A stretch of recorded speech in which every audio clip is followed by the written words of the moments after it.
Buenas tardes a todos, ¿cómo estáis? Encantado de conoceros. Ya me han contado un poco por encima que estáis en vuestra quinta semana, ¿no? Más o menos. Bueno, me alegro de que hayáis sobrevivido. Espero que estéis contentos. Los profesores son, algunos de ellos los conozco y son amigos. ¿Me oís bien? ¿Me quito? Sí. Yo encantado. Uf, qué gusto. Sí, nada, que digo que algunos de los profesores que tenéis o de los tutores o como los llaméis son amigos, colaboradores y gente que conozco, o sea que también me gustaría que aparte de lo que yo os cuente así un poco de inicio, vosotros si queréis hagáis preguntas concretas sobre algo que yo os pueda, no sé, no tanto ilustrar, pero bueno, al final siempre la experiencia es al final lo máximo que uno puede sacar de la gente que conoce, ¿no? La experiencia compartida. En este caso, yo os quería hablar, o sea, por lo menos cuando me pidieron que os hablara, alguna otra vez había hablado para alumnos de otros años, hace ya muchos años, me acuerdo, en la residencia de estudiantes. Y bueno, la sensación que tengo es que vosotros os enfrentáis a un tiempo muy desconocido donde seguramente muchas de las códigos de circulación que han estado activos en las últimas décadas, o por lo menos los códigos de circulación por el mundo tanto del cine como la televisión, como en general todo el audiovisual han cambiado mucho, ¿no? Son muy, no tanto novedosos, pero como muy digamos que han dejado o han desubicado, ¿no? A muchísimas personas dentro digamos de las antiguas normas o del antiguo código tanto de profesional como en la propia imbricación dentro de las industrias, ¿no? Y tengo la sensación de que en general el análisis que se hace es casi siempre un análisis demasiado de parte o demasiado basado un poco en cómo le va a cada uno o en la resistencia que cada uno haya tenido a ese cambio o en su aproximación. Un poco, supongo que ya os habréis dado cuenta de que la historia del cine o de la industria audiovisual es casi siempre una historia de ganadores y perdedores. Es un poco casi una especie de darwinismo donde o por lo menos yo siempre he sentido que a la gente que tiene un éxito de alguna manera inmediatamente cobra una especie de patente casi intelectual, ¿no? Para poder justificar todas las cosas que hace, y ese éxito de alguna manera también es el que le da el marchamo a cualquier aproximación teórica que tenga, y viceversa, ¿no? Es decir, la gente que se va a lo mejor quedando más arrinconada, pues también va desarrollando una especie casi de rencor evolutivo, ¿no? hacia las nuevas formas. Entonces es un poco siempre un enfrentamiento, digamos, entre un poco aquí en España siempre teníamos un dicho que se hacía antes, que es que cada uno habla de la feria según le va en ella, ¿no?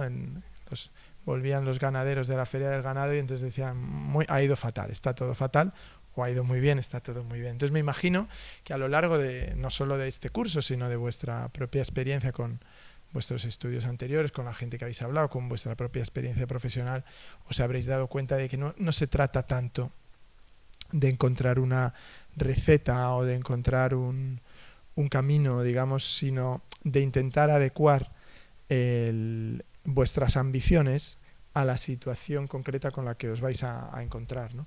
En ese sentido yo creo que vivimos en una revolución comunicativa, en una especie de torrente comunicativo que hace muy, muy difícil, muchísimo más difícil que hace una década o 2 décadas cuando yo empecé, o 3 ya, a trabajar en el audiovisual, el colocarse, el situarse y el establecer una perspectiva, ¿no? De por dónde voy a llevar mi trabajo. Sin embargo, conceptualmente, más o menos, los elementos siguen siendo los mismos.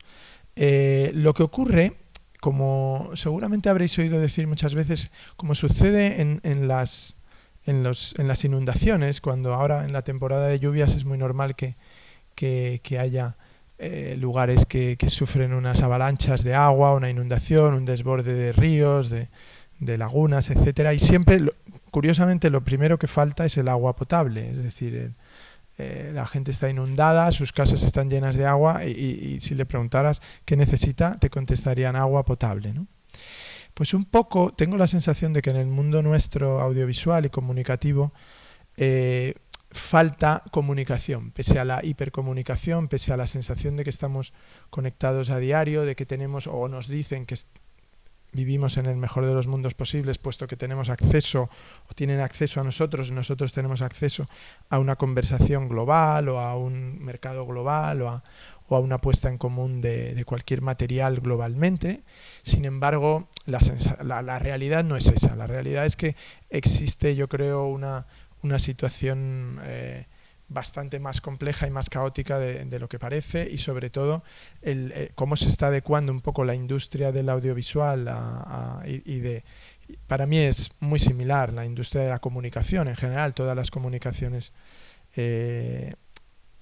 artísticas acaban derivando en una comunicación casi informativa, acaban derivando en algo similar, en un mundo que tiene mucho que ver con los medios de comunicación, que tiene mucho que ver con los canales de explotación, con el modo de explotación de las obras, que claro, uno cuando se sienta a escribir no tiene tan presentes ni le parece que sean tan importantes y que finalmente van a condicionar mucho lo que escribe. Pues como bien sabéis, la forma en que se consume es la forma en que se produce, y la forma en que se produce es la forma en que se escribe, ¿no? Es decir, es como una especie de círculo vicioso donde es muy difícil parar la rueda y decir, pero ¿esto dónde ha empezado? Es decir, ¿ha cambiado la forma de escribir o es que ha cambiado la forma de consumir y por lo tanto tenemos que cambiar la forma de escribir, la forma de filmar, la forma de ofrecer material, etcétera, ¿no?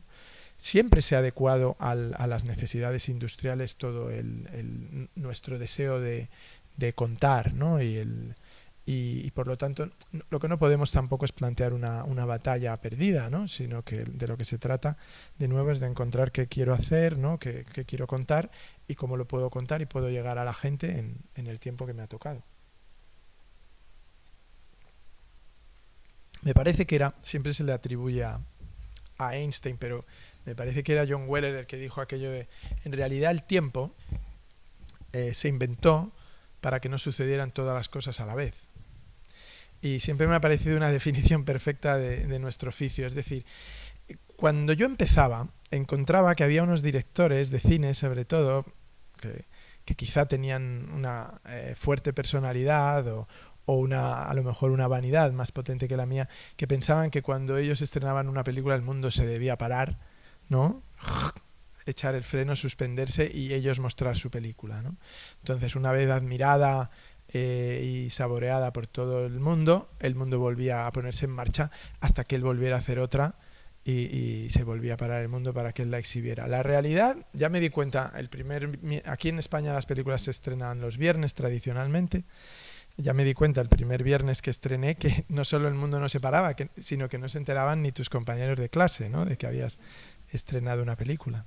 Siempre cuento una anécdota que le pasó a una amiga, a mi actriz muy popular, que fue a comprar al supermercado una vez y en ese momento tenía en cartel una película recién estrenada, estaba protagonizando una serie en Antena 3, que era entonces es todavía uno de los canales más fuertes, y tenía una obra de teatro también en ese momento en cartelera, y cuando pagó la cajera le dijo, ¡ay, con lo que le admiro yo a usted! Y hace tiempo que no hace nada, ¿no?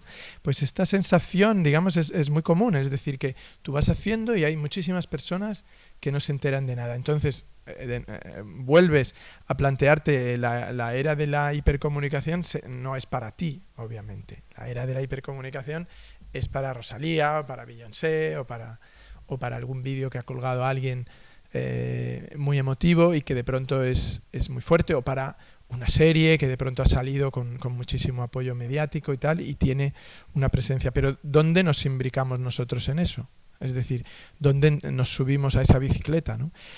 Cuando yo empezaba también, una de las mejores cosas, una de las personas que yo creo que fue más también influyentes para mí, me dijo un día, referido al cine sobre todo, pero luego me he dado cuenta de que sirve para otros y que no he cumplido siempre, ¿eh? O sea, es algo que he traicionado, pero lo he traicionado por también mi parte narcisista, ¿no? Y mi parte de necesidad de de rebelarme contra el mundo constantemente, de ser un insumiso, ¿no?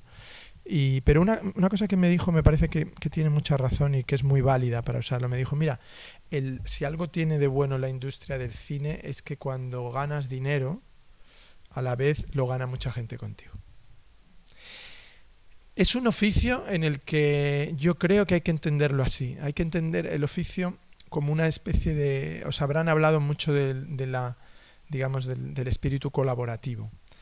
Es muy difícil, digamos, compaginar dos cosas. Uno, el deseo creativo, el deseo personal, el impulso, digamos, que nos lleva a escribir desde la individualidad, desde nuestro propio criterio, desde nuestra propia sensibilidad, nuestra propia experiencia, nuestro deseo de escribir, y el entramado tanto industrial como profesional, que evidentemente no es que sea colaborativo, es que es casi como una granja de explotación. O sea, es decir, es como si el granjero dijera a los cerdos de la granja, aquí estamos todos remamos en el mismo barco. Bueno, no es del todo así, pero efectivamente es colaborativo. Es decir, el granjero les da de comer y ellos engordan. Lo difícil para nosotros es encontrar cuál es nuestra posición dentro de ese lugar. Y aquí sí que os hablo más como creadores, no solo como guionistas. Yo cuando empecé, también en los primeros, a finales de los 80, primeros años 90 del siglo pasado, era raro o por lo menos que generaba muchísima curiosidad que una persona tuviera varias dedicaciones, ¿no? Como varios oficios. Y en mi caso les generaba siempre, sobre todo al mundo de la prensa, generaba una cierta incomodidad el no catalogar, de alguna manera no poderte catalogar de una manera taxativa como guionista de cine, como director de cine, como novelista, como periodista, como presencia, no sé, casi una opinión en la esta. A medida que he ido avanzando en el tiempo, simplemente lo que he ido intentando hacer es afianzar todas las posiciones más que dejarme vencer, ¿no? por una de ellas o por el deseo de quererte archivar en una de ellas. Entonces, claro, en ese sentido era como muy importante saber en cada ocasión para dónde estabas trabajando y qué era lo que tenías que hacer, ¿no? Yo creo que todas las recetas sobre la escritura y todas las especies de fórmulas mágicas sobre nuestro oficio se vienen abajo cuando el oficio nos presenta situaciones completamente distintas a las que habíamos imaginado. Uno parte obviamente de la primera digamos posibilidad, que es la de ser una persona muy poco conocida o apenas interrelacionada con este mundo y querer de alguna manera entrar, ¿no?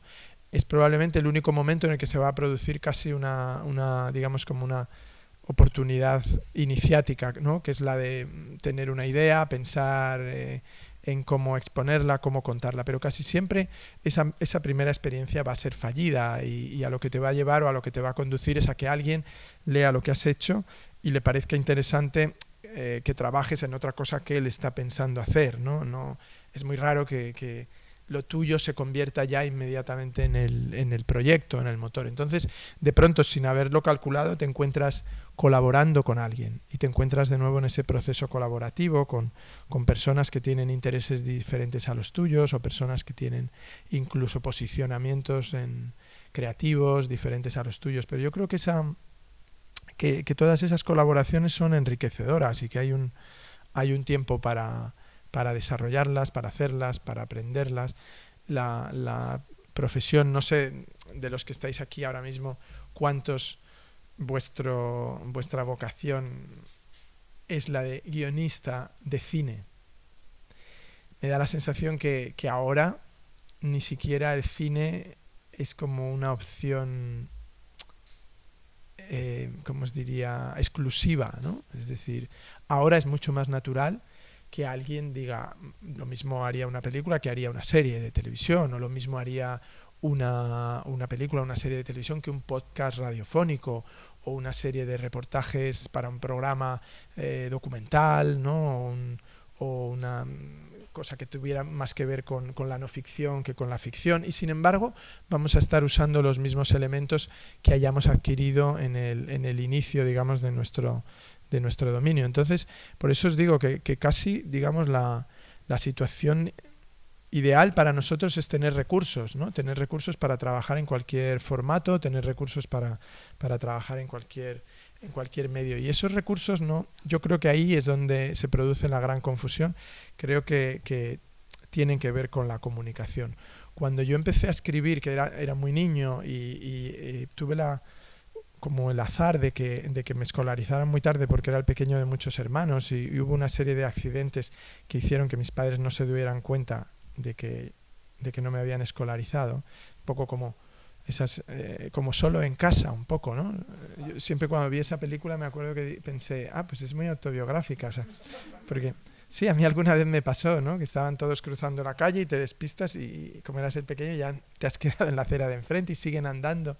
Tengo esa imagen grabada en mi cabeza de mi madre y mis hermanos alejándose por una calle mientras yo estaba el semáforo abierto para los coches y tú al otro lado, ¿no? Y esa sensación de solo en casa, claro, es de Dios mío, se han olvidado todos de mí, ¿no? Y al mismo tiempo también tiene algo de placentero, como la película muestra, ¿no? Es decir, que hay unos peligros, pero también unos placeres. Entonces ese deseo de escribir arrancó muy, muy temprano en ese sentido, porque era como una forma de independencia, de autonomía, ¿no? Dentro del olvido generalizado. A veces le cuento a amigos míos de mi generación que mis padres no sabían el curso al que iba, es decir, que no... Quiero decir que un padre, lo normal es que alguna vez me ha pasado con algún amigo que no sabía la edad de sus hijos, pero es raro, ¿no? Una vez me pasó estábamos hablando con Joaquín Sabina y le pregunté la edad de sus hijas, entonces eran adolescentes, y entonces me dijo, sí, la mayor tiene 14 y la otra 12, ¿no? Y entonces la mujer que estaba, que no era la madre de las niñas, me dijo, no, Joaquín tiene 17 y la otra 15. Y Joaquín tuvo una respuesta muy buena, dijo, pero las quiero igual. Pues un poco eso me pasaba a mí con mis padres, que yo no tenía la sensación de que no me quisieran, pero que si les hubiera preguntado a qué curso iba, pues se habrían quedado pobres. Pero esa autonomía, de alguna manera, me educó a tratar de atravesar el mundo también profesional de la misma manera. Es decir, no necesitar un papá ni una mamá que vinieran a buscarme y que vinieran a decirme, venga, ¿quieres expresarte? ¿Quieres contar las cosas que tienes dentro? ¿Tienes un mundo propio? Venga, pues cuéntanoslo, que vamos a hacer con él películas y novelas. Creo que eso os va a pasar a muy pocos. Yo creo que ya a estas alturas os vais dando cuenta de que os van a hacer muy pocas preguntas, va a haber muy poca curiosidad por vosotros y que aquello que queráis hacer lo vais a tener que hacer por vosotros mismos. Entonces, de lo que se trata es de tratar de entender el tiempo en el que vivís, de tratar de entender las necesidades que tienen ahí fuera los que están al mando, si es que alguien está al mando, que como sabéis hay serias dudas, pero... en el sentido de que los que tienen el dinero, de alguna manera, son fundamentales en nuestro proceso narrativo, en nuestro proceso profesional. Entonces, esas personas no son enemigos, no son nuestros enemigos.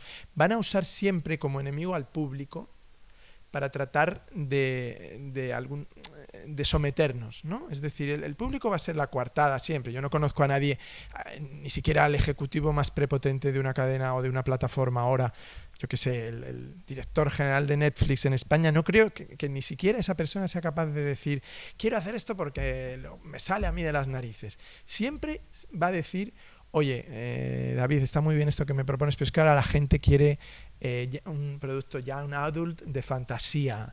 Es que ahora la gente, es que ahora el público, es que ahora nosotros tenemos... Siempre hay ese elemento, digamos, que sirve como de excusa para forzar una relación o para forzar un proyecto, que es el público, la gente, ¿no? Evidentemente, cuando uno tiene experiencia se da cuenta de que la gente también se equivoca y el público en general no sabe lo que quiere. Entre otras cosas, ni siquiera nadie sabe lo que es el público, porque los algoritmos que ahora están tan de moda en las plataformas, sobre todo más ágiles de HBO o de Netflix, ya han tenido suficientes fracasos como para poder llegar a la conclusión de que una de las cosas que más fracasa en el mundo del algoritmo es el algoritmo mismo, ¿no? Con lo cual ahí se nos abre también otro margen, digamos, que tiene mucho que ver con nuestra capacidad de convencimiento ajeno, de convencer, ¿no? De convicción más que de convencimiento, de cómo persuadimos a otro de que lo que nosotros queremos hacer es lo que hay que hacer y que es lo que el público quiere y lo que el público demanda. Entonces esa guerra es muy desasosegante porque se hace sin verdaderos convicciones, ¿no? sin estar seguro, pero se tiene que hacer. Se tiene que hacer. Una de las probablemente cosas más importantes de este oficio es tener una cierta seguridad combinada con una enorme inseguridad.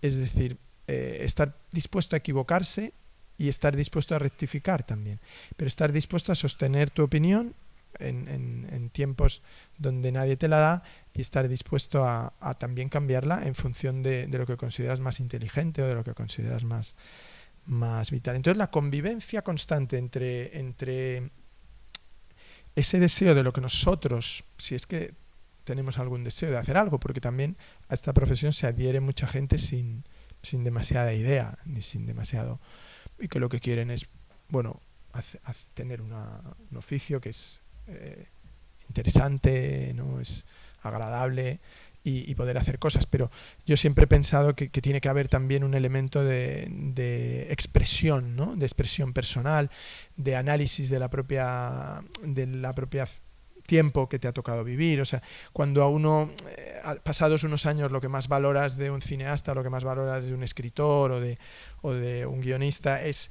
que de alguna manera ha expresado algo sobre el tiempo que le ha tocado vivir que le hace le hace como si fuera una persona muy ejemplarizante de ese ejemplar en ese tiempo. Es decir, si yo tuviera, por ejemplo, que decir por qué me gusta tanto algún cineasta, diría, bueno, es que no puedo entender los años 60 sin él, o no podría entender la España de la transición sin sus películas. En cambio, veo películas a lo mejor más contemporáneas y no me encuentro reflejado, no encuentro que haya eso. Entonces en ese espacio también juegan muchos elementos, y entonces de lo que se trata, yo creo, es simplemente de tratar de ser egoísta sin que nadie se entere, ¿no? Es como, sí, es salirse con la tuya sin celebrarlo, ¿no? Entonces eso requiere unas dotes digamos, yo creo, personales, ¿no? Y que a menudo no se ejecutan. Ojalá a uno le bastara con presentar la tarjeta de su escritura como única tarjeta de presentación, pero habréis visto que cada vez más ni siquiera los que te piden un guión quieren leerlo. Esto era una cosa que sí, que cuando yo empezaba también me sorprendía, ¿no? Una vez le pregunté estaba hablando con un productor de cine y le dije, ¿pero tú has leído el guión? Estábamos hablando de un guión. Y entonces le dije, ¿pero tú has leído el guión? Y entonces se quedó así, claro. Imagínate, una discusión sobre un proyecto. Me dijo, sí, hombre, ¿cómo preguntas eso? Dije, no, es que tengo la sensación de que no lo has leído. Entonces me dijo, bueno, a ver, lo he leído un poco en diagonal, los diálogos. Y entonces me acordé de una cosa que me decía siempre Rafael Azcona, que habréis oído hablar mucho de él, que fue el gran guionista español, digamos, de entre los 60 hasta entrados en el año 2000, quizá, ya no recuerdo, murió hace 14 o 15 años ya. Y que era una persona magnífica, ¿no? Y que un día él nunca daba consejos, siempre contaba una anécdota, que yo una vez hice una especie de documental sobre él y lo contaba, que era que una vez iba en un avión y un joven guionista le había preguntado si le podía dar algún consejo para escribir guiones de cine, y entonces él le dijo, no, es que no doy consejos, hombre, por favor, yo estoy empezando, si me diera algún consejo. Dijo, bueno, pues el primer consejo que te daría es que no tomes notas. Y entonces parece ser que a él no le gustaba tomar notas porque decía que la memoria propia era el mejor filtro, ¿no? de lo que era importante y lo que no, y que a veces uno toma una nota y se esclaviza a esa nota.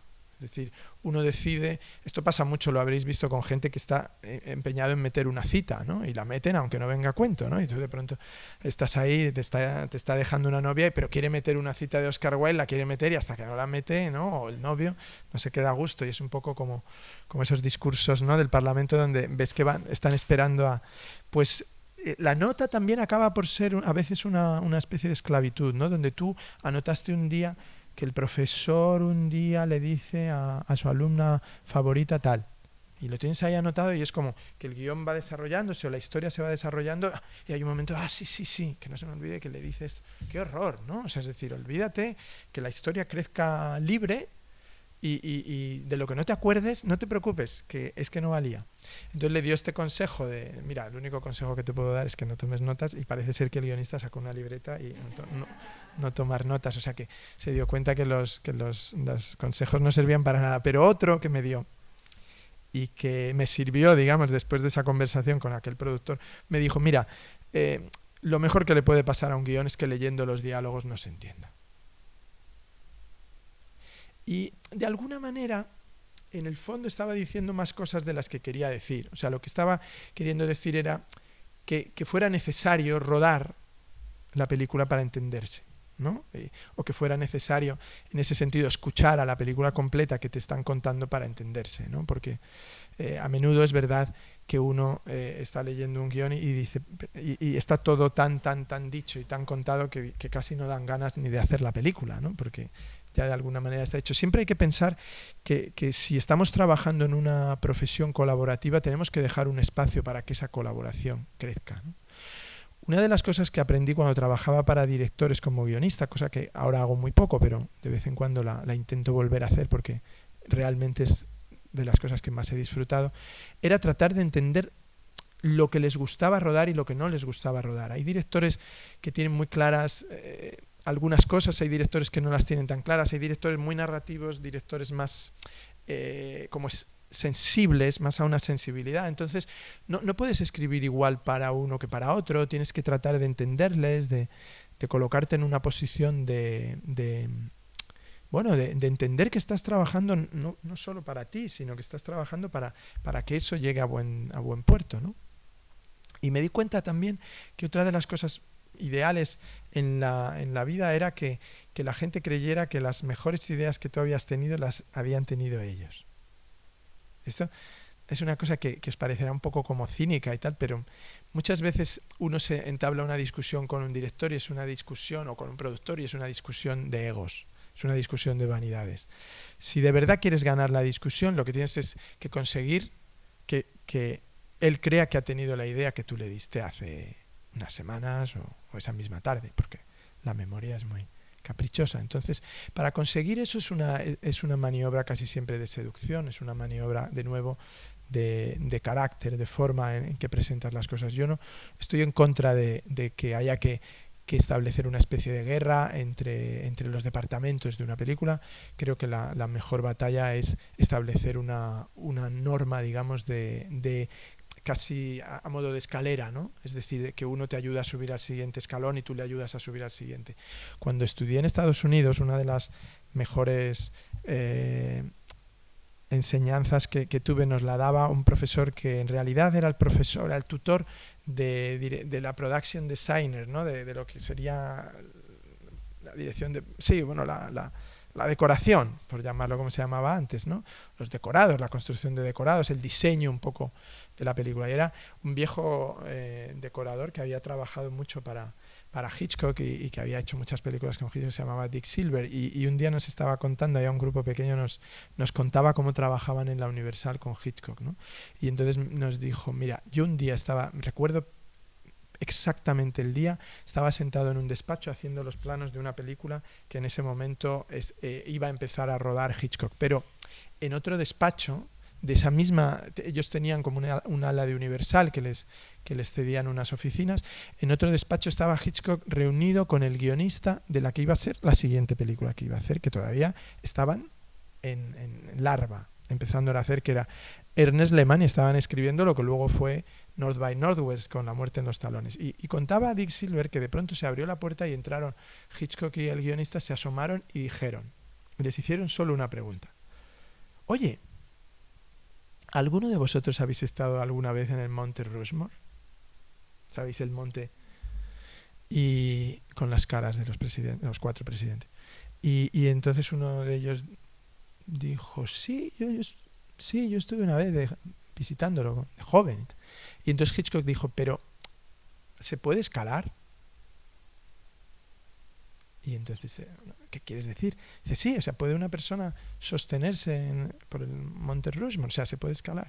Y entonces Dick Silver contaba, dice, no teníamos ni idea, no lo sabemos, pero de lo que se trataba era de que nosotros lo podíamos hacer, ¿no? Y entonces ellos habían tenido una idea, que es que la persecución final de la película fuera en la cara de Lincoln, y lo único que querían saber si se podía hacer. Y entonces este le dijo, sí, claro, eso lo hacemos, nosotros lo construimos y hacemos la inclinación de la nariz o la inclinación de las cejas, podemos poner los pies donde queramos. Y los otros dijeron, vale, cerraron la puerta y se fueron. Y hasta a lo mejor 8 o 9 meses después no leyeron el guión, y seguramente en ese momento tenían muy poco. Para mí eso es, cuando oigo esas historias siempre pienso, eso es el cine clásico, ¿no? El cine clásico es que se trabajaba muy en grupo y todo el mundo se ayudaba y las soluciones eran casi de todos los departamentos, ¿no?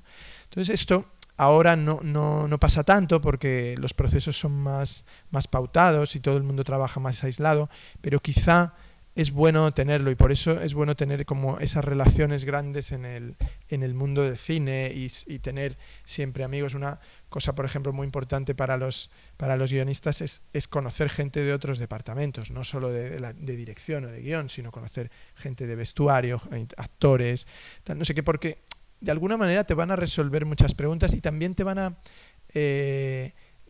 plantear lo que son para ellos atractivos de su profesión. Lo que no puedes pretender es que un director ruede algo que no le resulte atractivo de rodar, lo que no le resulte un reto también, o que no le resulte algo que le convence, ¿no? Entonces, en ese sentido, o hay que trabajar así. Entonces, esto aplicado al mundo contemporáneo en el que vivimos, vosotros os preguntaréis, pero ¿qué hago yo tal y como está ahora mismo diseñado el mundo, donde realmente la relevancia de las cosas es un poco como casi los encargos o el trabajo viene definido por lo que ha sido éxito?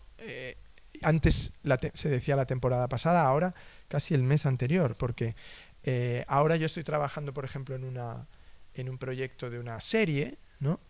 Y he tenido 6 reuniones. Por suerte, en esta época son telemáticas, ¿no? Que es una de las grandes ventajas de la pandemia, entonces no tengo que salir de casa. Pero he tenido 6 reuniones, además en varios continentes, porque hay una persona en Argentina, otra persona en Nueva York, otra persona en Miami, una persona en Madrid, yo, y entonces nos reunimos y cada uno es del departamento, en general son todos del departamento, como diríamos, creativo de una plataforma. Entonces, en las 6 reuniones que he tenido siempre hemos hablado del mismo proyecto, ¿no? Que es como el proyecto que estamos desarrollando. Pero en cada una de las 6 reuniones, esto espero que no lo vean y no lo tomen como una crítica si caen sobre esta charla, pero en cada una de las 6 reuniones los ejemplos como guía del proyecto, en el sentido de que con los que te agreden, ¿no? O sea, no que te agredan, pero que te ponen como ejemplo, ¿no? Se habrá pasado 1000 veces, ¿no? Estás escribiendo algo y alguien te dice, oye, esto me recuerda mucho a... Bueno, pues os va a sorprender, pero no ha pasado a lo mejor ni 2 meses, ¿eh? O sea, ha habido 6 reuniones en 2 meses, 3. La primera reunión creo que nos teníamos que parecer a... No me acuerdo si ya era algo clásico, o sea, tipo de Wire o Los Soprano, ¿no? En la segunda reunión ya nos teníamos que parecer a Euphoria. En la tercera nos teníamos que parecer a Baby, que esto ya me preocupó un poco más. Y en la del otro día, bueno, me pillan siempre sin los deberes sin hacer. Nos teníamos que parecer a The Queen's Gambit, que es una... ¿Habéis visto esa serie? Es una que acaba de empezar. Entonces yo de pronto era como, hostia, ni la he podido ver. Y es una sobre una niña que juega al ajedrez, que han empezado, me parece que es en Netflix, si no me equivoco, ¿no? Gambito de reina. Y entonces, claro, tú no puedes sentir eso, o sea, es decir, a lo que te dan ganas es de apagar la conexión y de decir, vámonos. O sea, es decir, uno no puede estar rediseñando lo que tiene en la cabeza para parecerse al último éxito, pero es así. Y ellos trabajan así porque además tienen una superioridad a la que se van a enfrentar, que les va a, de alguna manera, relacionarse con ellos de la misma manera. Entonces, nosotros somos casi siempre la última pieza a la que se puede pisotear, ¿no? Y entonces ellos te pisotean, además en muchas ocasiones te pisotean diciendo, oye, que te pisoteo con cariño para que no te pisoteen los siguientes. Pero es que los siguientes, cuando entran, también te vuelven a pisotear, con lo cual has pisoteado tantas veces que el peligro que tiene es que hayas empezado a hacer una cosa que no se parece en nada a lo que querías hacer, o que termines haciendo una cosa que no se parece en nada a lo que querías hacer. Y ahí es donde entra lo que debéis aprender. O lo que yo creo que uno debe intentar solidificar con mucho ahínco en los primeros años en los que se dedica a una profesión, que es, ¿yo qué quiero hacer? Yo recuerdo que escribí una película que tuvo mucho éxito, me parece que fue el segundo guión que escribí, fue una película de muchísimo éxito aquí en España, que siempre es un éxito relativo, pero quieras que no, un cierto éxito. Y todo el mundo tiene éxitos si trabaja el suficiente tiempo en un oficio, porque es como una especie de azar en el que entras y si estás moviéndote, pues casi nunca lo vas a tener yendo detrás del éxito. Esa es la única, digamos, clave del asunto, es que casi nunca el que llega segundo tiene éxito. Llega el que llega primero. Entonces, cuando tú haces algo, el problema, yo me di cuenta que una de las cuestiones principales era que si tú habías tenido un éxito, lo importante era repetirlo. A ser posible, de alguna manera, escribirte a ese éxito como si fuera ya tu banderín de enganche. Y entonces esta persona sabe hacer esto y por lo tanto que lo haga todo el rato, que lo haga todo el rato. Pero eso formaba parte de la inseguridad de los otros. Yo tenía la sensación de que si yo tenía alguna seguridad, lo que debería hacer, o lo que en ese momento pensé que debía hacer, es coger el éxito, guardarlo, como quien guarda una foto en un álbum, ¿no? Y dice, a ver, si he salido bien, es muy difícil, bueno, ahora ya no hay álbumes, pero bueno, hay álbumes virtuales. Pero cuando alguien te saca bien en una foto, o incluso estás ahí con alguien que te quiere y sales bien en una foto, lo mejor que puedes hacer es no intentar repetirla. O sea, es decir, esta es la cantidad de accidentes, de la luz, tu cara, el corte de pelo, la ropa que llevabas, dónde estaba la nube, cómo se puso, en la qué altura puso la cámara, que lo mejor es no volver a pensar en esa foto ni en cómo lo hiciste ni cómo lo hicieron, ¿no? Entonces yo creo que al final nuestro trabajo es parecido, es decir, el fracaso sí, el fracaso hay que repetirlo. El fracaso conviene incluso sentarse a estudiarlo y a decir, ostras, ¿y esto por qué no ha funcionado? ¿Esto por qué no he encontrado yo la financiación para hacerlo? ¿Esto por qué a nadie le ha interesado? Y tratar de analizar las causas externas o internas que han podido llevarte a esa situación. Pero el éxito, realmente lo mejor que uno puede hacer es considerarlo un accidente, y igual que si un día tú por la calle viniendo hacia aquí te has tropezado en un determinado sitio de la acera, lo único que tienes en cuenta es no volver a pasar por ese trocito de acera porque algo falla ahí y no quieres volverte a tropezar, ¿no? Pues yo creo que el éxito hay que evitarlo y entonces hay que eludirlo y eso ya está hecho, no tiene ningún interés. No tiene ningún interés. Ahora bien, el éxito que los demás pretenden sí tiene interés porque está basado en elementos. Entonces, una de las cosas yo creo más interesantes de nuestro trabajo es tratar de analizar por qué nos dicen qué. Es decir, ¿por qué me están diciendo que lo que estoy escribiendo se tiene que parecer a esto? Y no hay nada reprobable en eso, lo único que quieren es tener éxito. Lo que pasa es que tú sabes antes que ellos que no lo van a tener porque ya lo ha tenido Euforia, por lo tanto ellos no lo van a tener, ¿no? Y si uno se pone a pensar en el éxito de Euforia, yo cuando he visto esa serie pienso, no sé lo que pensáis vosotros, que el éxito principal son las dos actrices, ¿no? O sea, es decir, seguramente si la serie hubiera tratado de dos envasadoras de fruta en la Almunia de Doña Godina, que es aquí un sitio en Zaragoza que envasan fruta, seguramente habría sido un éxito también, porque es que las chicas daban ganas de mirarlas, tenían algo, ¿no?, magnético, tal, no sé qué, o sea que a veces no tiene tanto que ver con el material como servirle un material a unos personajes para que crezcan, ¿no?, para que se hagan fuertes. Y en ese sentido creo que el personaje es más importante que lo que se cuenta, ¿no? Es decir, si somos capaces de crear un personaje fuerte, puede resistir cualquier cambio sobre nuestra idea primigenia. No creo que sea muy problemático que podamos variar muchos elementos de los que tenemos si alguien dice, oye, mira, para hacer esto ahora necesitas hacerlo así. Obviamente tú siempre vas a tener la posibilidad de cerrar la comunicación y llevarte el proyecto a otro lado o de hacerlo de otra manera, ¿no?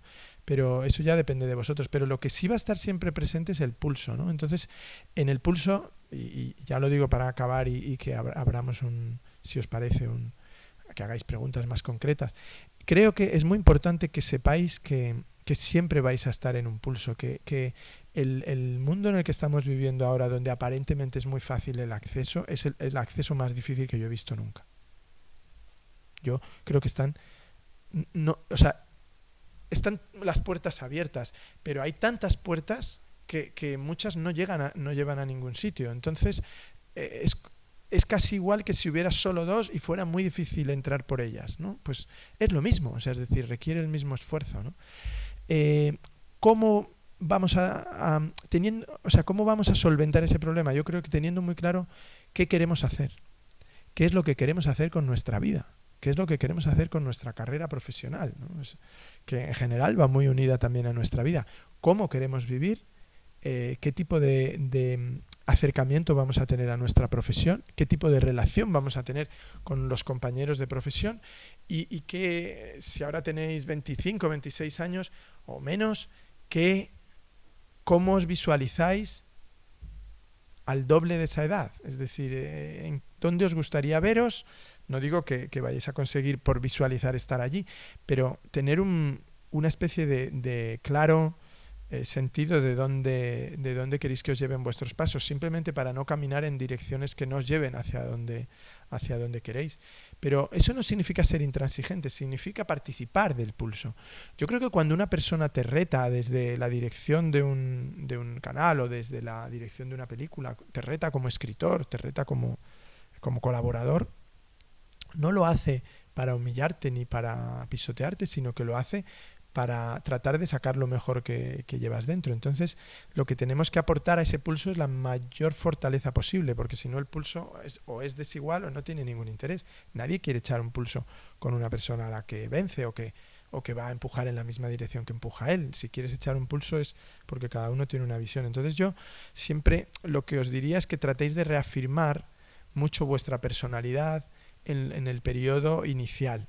Es decir, no significa que seáis impermeables a lo que os aconsejan, sino más bien todo lo contrario, pero que no perdáis nunca de vista qué quiero hacer, por qué me decidí dedicarme a esto, qué quería hacer. Si quiero tener un acercamiento más periodístico a esta profesión o quiero usar los métodos, digamos, o el conocimiento que me va a dar la escritura narrativa o la escritura de ficción para, digamos, referirlo al periodismo o a la crónica o al documental o al tal. Si lo que quiero es tener una carrera en el mundo de la ficción y tratar de que sea por el rumbo de la ficción creativa, audiovisual, ¿qué me gustaría hacer? ¿Cuáles son los productos a los que me gustaría estar asociado, a los que me gustaría? Y tratar simplemente en la medida en que los pasos os vayan dando, digamos, como empujones o zancadillas y tal, intentar no perder esa línea, pero no se me ocurre algo más útil que deciros. Yo tengo una lucha constante porque, por ejemplo, a mí me molesta mucho que dejar películas sin hacer. O sea, yo soy muy egoísta con las ideas, ¿no? Es decir, yo suelo, y a lo mejor si me habéis oído alguna otra vez, suelo relacionar mucho las ideas con el estallido del fuego, ¿no? Es decir, porque cuando haces las entrevistas para los periodistas siempre te preguntan ¿de dónde le vino la idea de hacer esta película? ¿De dónde le vino la idea de hacer esta novela? En realidad no me vino de ningún sitio y nunca he tenido ninguna idea. O sea, es decir, no es tan así. Lo que ocurrió es que algo que vi o que experimenté o que escuché o que alguien me contó chocó con algo que había dentro de mí y produjo una especie de explosión incontrolada que ha desarrollado digamos, el origen de una narrativa o el origen de un proyecto, ¿no? Que unas veces es una imagen muy abstracta y otras veces es algo súper concreto, con unos personajes y con unos tal. Pero lo que suelo hacer es dejarlo durante mucho tiempo sin urgencias germinar y que eso de no tomar notas, dejarlo que ellos solo encuentre su vía de desarrollo, ¿no? Mientras yo estoy trabajando en otras cosas. Creo que la única cosa, digamos, que tenéis que tener importante es nunca trabajéis en algo para lo que no está maduro para ser trabajado. Yo no sacaría nunca a un bebé en el 3er mes de gestación, pensando que le voy a enseñar a andar antes o a hablar antes. En el 9º mes de gestación, establecido, digamos, por la biología, si no hay un adelanto por razones tal, el bebé sale por sí mismo. Y ya tiene brazos y tiene piernas y si tiene suerte no tiene ninguna malformación. Pero como lo saques antes tienes muchas posibilidades de que esté mal formado, ¿no? Y siempre cuando yo empezaba también teníamos siempre el fantasma o el síndrome de la página en blanco, ¿no? Del bloqueo del escritor, del creador. Es absurdo. Eso no existe. Lo que existe es alguien intentando trabajar sobre un material que no está maduro. No. Es decir, lo único que se ha equivocado la persona que está bloqueada es que está trabajando antes de tiempo. A nadie se le ocurre empezar un edificio sin tener los planos, a nadie se le ocurre comprar ladrillos si no sabe la medida que tiene la pared, ¿no? Es absurdo, es decir, evidentemente puede la obra paralizarse porque no hay cemento, sobran ladrillos, no se ha echado la ferralla, no se han puesto los...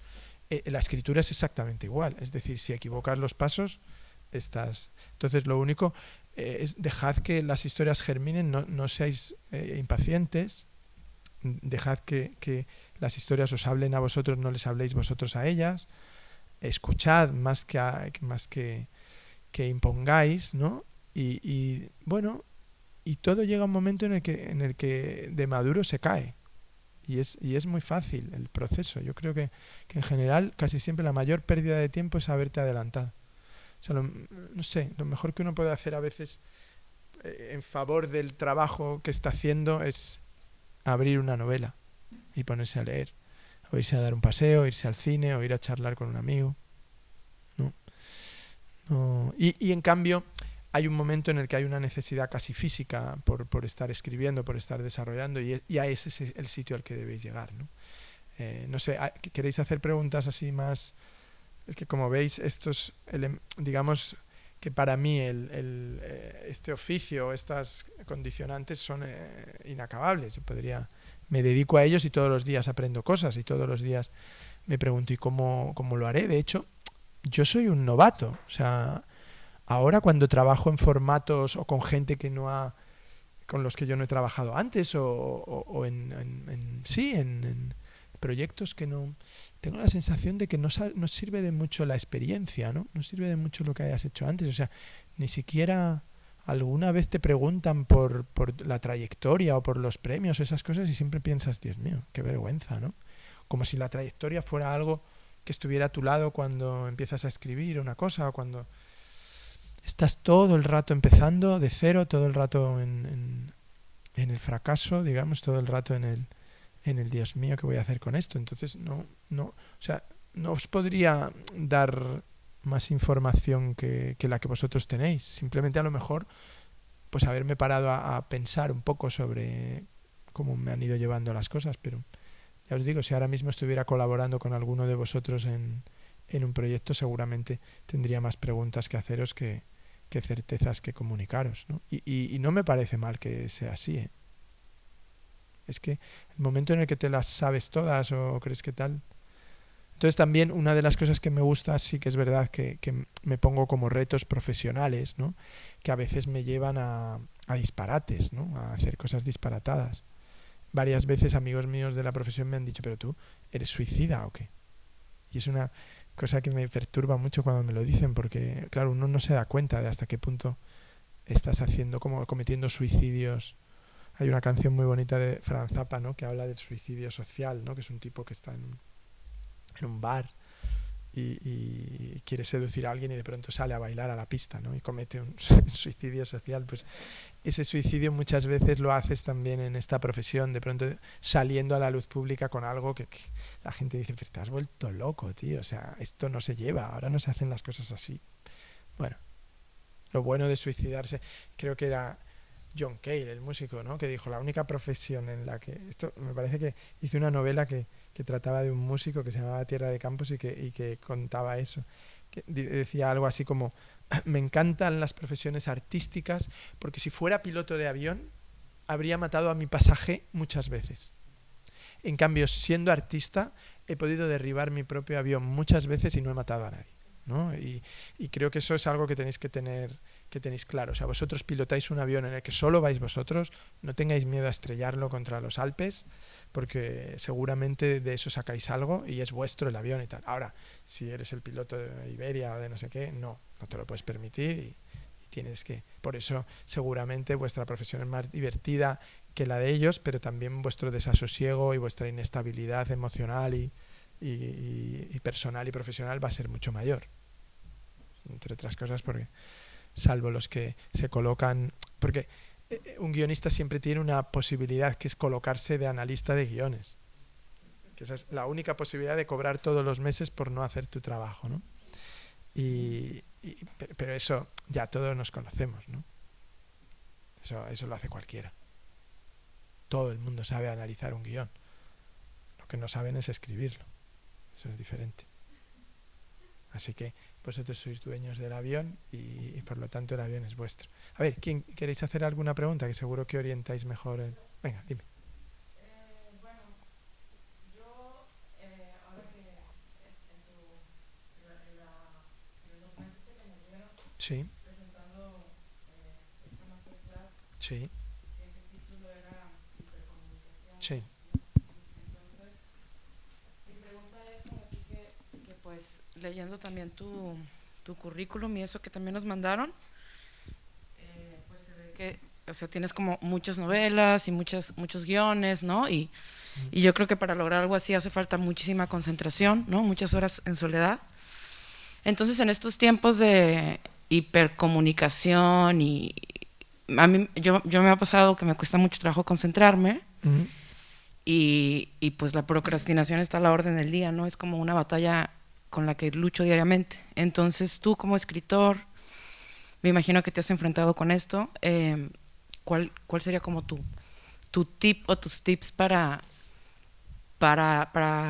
pues superar estas batallas de la procrastinación en un mundo tan hipercomunicado como el de ahora? Hace años os va a sorprender, di unos cursos en la Escuela de San Antonio de Baños de Cuba con una semana de clases con García Márquez. Y García Márquez ya estaba muy mayor y no le apetecía seguramente dar las clases él y tal, y entonces siempre llevaba un profesor asistente que buscaban y me llamaron, yo le había conocido en México, habíamos cenado un par de veces y me llamaron y me dijeron, oye, Gabo ha pensado que tú podrías ir con él y tal y hacerlo. Consistía en que tú hacías el trabajo y él hacía la parte divertida. Tratamos de que fuera divertido todo, era solo 5 días en San Antonio, así que fue muy agradable, ¿no? Pero un día, ya en confianza y tal, le pregunté, digo, oye, claro, obviamente no le iba a pedir un consejo ni le iba a pedir tal, pero le pregunté, oye, tú, parecida a la pregunta que tú me has hecho, ¿en qué horario escribes? ¿No? Y entonces él me dijo, pues yo siempre escribía por las noches cuando trabajaba en la prensa, ¿no? Aprovechaba y escribía por la noche y tal, hasta que tuve hijos. Y cuando tuve hijos, me di cuenta de que el único horario que un padre puede hacer o una madre puede hacer laboral es el horario escolar, ¿no? Entonces, a mí me vino muy bien porque acababa de ser padre o relativamente era reciente y tal, y pensaba que mis hijos eran como de alguna manera la gran amenaza para mi trabajo. Sí, o sea, es decir, los habría... Sí, si hubiera puesto una balanza, cada vez que nacía uno yo me daba cuenta que mi carrera se hundía, ¿no? Un poco más. Un amigo me dijo una vez una cosa parecida, me dijo, cada hijo es como... ¿Os acordáis de esos cómics que llevan una bola como muy pesada a los presos, que con una cadena, ¿no? Con un grillete y una bola muy pesada? Me decía mi amigo, cada hijo es como una bola de esas, ¿no? Que te puedes mover más lejos, mucho menos, ¿no? Y me acuerdo que el consejo de García Márquez fue muy bueno, porque volví y dije, joder, si García Márquez escribe en el horario escolar, ¿quién no puede negarlo, no? Y entonces no solo eso, sino que descubrí que si tú adecuabas tu horario a tus necesidades, era mucho mejor que tratar de que tus necesidades se impusieran sobre lo demás, ¿no? O sea, lo que es evidente es que una persona no puede escribir con distracciones, una persona no puede concentrarse con distracciones. El tiempo que uno necesita para escribir, ese momento del que hemos hablado antes, cuando algo está maduro para desarrollarlo, es necesario ponerle las condiciones laborales precisas para desarrollarlo, si no es un fracaso también. Yo creo que se necesita escribir en sesiones de ni más ni menos que 4 horas. No más, porque la última hora, es decir, cuando tú escribes en una sesión de 4 horas seguidas, la primera hora es inútil porque estás deprimido y no sabes qué hacer. La segunda y la tercera son bastante productivas, porque en la segunda se te ha caído la cara de vergüenza de estar 1 hora sin nada que hacer y comienzas a remar. Y en la tercera llegas quizá a la velocidad de crucero, donde tu cabeza está más aislada y más relacionada con lo que estás haciendo. Pero ¿qué ocurre? Que la cuarta vas demasiado deprisa. En la cuarta el entusiasmo te puede cegar y querer hacer una quinta y una sexta, ¿no? Entonces no, hay que saber parar, y hay que saber parar cada día, y hay que saber ser un oficinista de sí mismo, ¿no? Entonces, claro, ¿qué ocurre? Que ahora la gente tiene un ordenador donde van saltándole las noticias. Oye, ¿y a quién no le interesa ver cómo va el recuento en el estado de Nevada, ¿no? Es decir, seguramente mucho más importante que tu escenita de las narices. Pero seamos sinceros, o sea, no, por ahí no, el día va a estar perdido, o sea, va a estar perdido porque siempre hay algo más apasionante. Hoy es eso, mañana es otra cosa, pasado se ha muerto no sé quién, no me digas, tal, ¿no? Entonces tienes que conseguir ese aislamiento, sí, pero lo tienes que conseguir porque creo que la propia cabeza requiere aislarse. Yo tuve, mira, a veces lo he contado también, en Estados Unidos, donde solo di 1 año en el American Film Institute, pero fue un año muy importante porque a mí me vino muy bien, porque yo venía de una cultura, sobre todo literaria, que estaba muy basada en el cine de autor.